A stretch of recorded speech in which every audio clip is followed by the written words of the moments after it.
అందరికీ praise lord. ఈ లోకంలో బంగారం, డబ్బు, వజ్రాలు అన్నిటికంటే విలువైనది ప్రవర్తన. బైబిల్ గ్రంథంలో ప్రసంగి 5వ అధ్యాయం 1వ వచనంలో, నీవు దేవుని మందిరమునకు పోవునప్పుడు నీ ప్రవర్తన జాగ్రత్తగా చూచుకొనుము.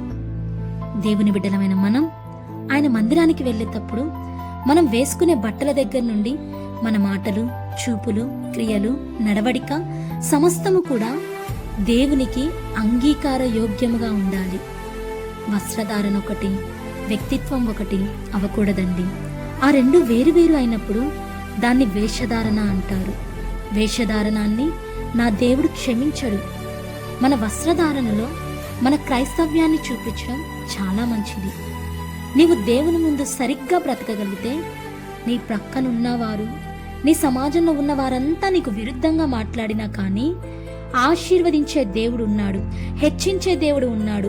నిన్ను బలపరిచే హస్తం ఒకటి ఉంది, మర్చిపోవద్దు.